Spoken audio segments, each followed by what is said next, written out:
In 1967, Stax had established itself as a global powerhouse in the field of contemporary black pop music, at a time when the label had just lost its two most successful artists, Sam and Dave. David Porter and Isaac Hayes, the outstanding writing and producing duo, founded this group. This two-man and two-woman vocal group specialized in recording soap opera ballads about infidelity. The centerpiece of today's video is all about the Soul Children.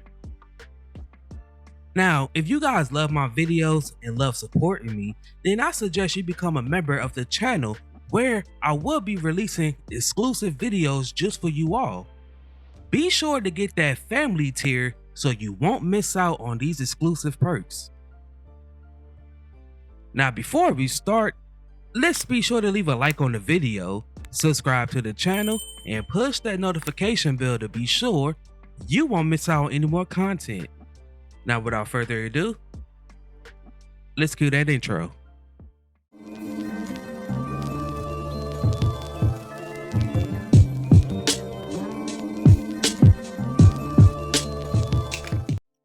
The group was formed in 1968 by Isaac Hayes and David Porter of Stax Records in Memphis, Tennessee, after Sam and Dave, one of the label's top acts, was forced to leave Stax and return to Atlantic following the termination of the Stax and Atlantic partnership. Hayes and Porter, the label principal producers and songwriters, form a vocal group consisting of two males and two female vocalists, all of whom have sang lead on some of the group's records. The original members was Norman West, John Colbert, Anita Lewis, and Shelbra Bennett. Colbert was also known as Blackfoot. Since his childhood, he had a habit of walking barefoot on the Memphis sidewalks during the hot summer. He also had solo singles before joining the Barcades as a lead singer after the four original band members passed away in a plane crash with Otis Redding. Anita Lewis provided background vocals for some of Isaac Hayes and David Porter's recordings. Bennett had recently joined the label as a vocalist. Norman West, the group's last member, grew up in Louisiana and sang at church with his brothers, Joe, James, and Robert. He replaced William Bell as a member of the Del Rios in 1962 and went on to record several failed solo singles in Memphis. He also sang with Colors Incorporated, which was a rock band founded by Jerry Lee Lewis bandmates. The group's first single was Give 'Em Love. It was produced by Hayes and Porter, and it was released in late 1968. This song was a Billboard R&B hit, peaking at number 40. Chain and bound. Somebody to the rescue.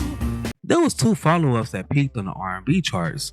I Understand, that peaked at number 29. Each other, whenever and however we. And Tighten Up My Thing, that peaked at number 49. Cause why, man, you don't call me no more. The group had a rendition of Sam and Dave hit song Hold On I'm Coming that peaked at number 48 on the R&B charts.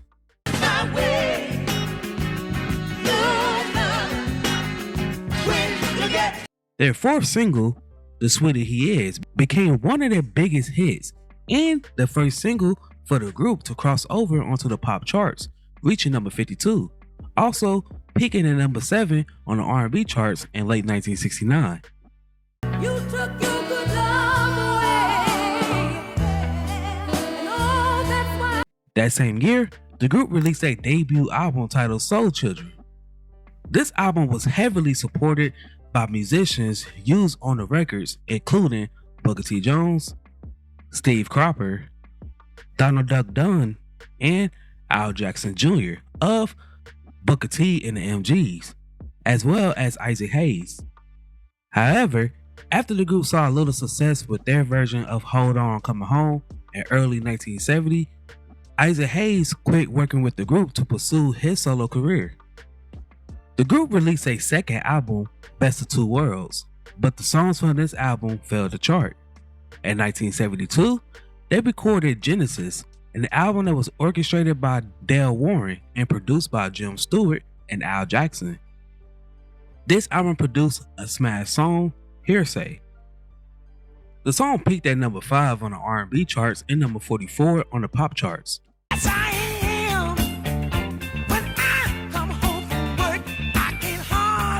In August of 1972, the group performed at the Post-Stax event, follow up with a number of modern successful songs. Homer Banks and Carl Hampton wrote and produced the song I'll Be the Other Woman in 1973, which became their biggest hit, reaching number 3 on the R&B charts and number 36 on the pop charts. Your wife, how would she feel if she caught us together? They also collaborated with Banks and Hampton on their Stax final album, Friction. The Soul Children departed Stax when the label fumbled in 1975, and this was followed with Benton quitting the group to pursue a solo career. She had changed her name to Shelburne Dean and released many solo albums for different labels such as TK and Casino. The trio of West, Colbert, and Lewis signed with Epic Records in 1976 and released the album Finders Keepers. The group released several somewhat successful songs, including the title song, which peaked at number 49 on the R&B charts.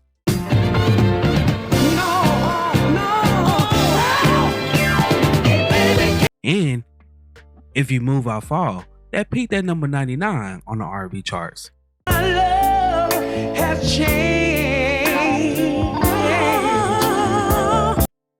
Where's Your Woman Tonight, their second Epic album, reunited the trio with producer David Porter. Porter then signed the group to Fantasy Records, resurrected Stax label, where they co-produced Open Door Policy. However, it was less popular than their previous recordings, and the band chose to disband in 1979. After the group disbanded, Anita Lewis, she left the music industry and she worked various jobs including FedEx, Time Warner, and as a professional business trainer. Norman West kept working in nightclubs and as a gospel singer, while Jay Blackfoot became a famous solo performer with his biggest song being Taxi that was released in early 1984 and it peaked at number 4 on the R&B charts. Tagging is a no-no. She's all I'm thinking of. While Shelburne Bennett recorded many songs as Shelburne Dean in the late 70s and early 80s, with her most successful single being Don't Touch Me in 1977 that peaked at number 50 on the R&B charts. Heaven, if I can. In 2007, West and Blackfoot decided to reunite the Soul Singers, recruiting 2 new singers, Ann Hines and Cassandra Graham.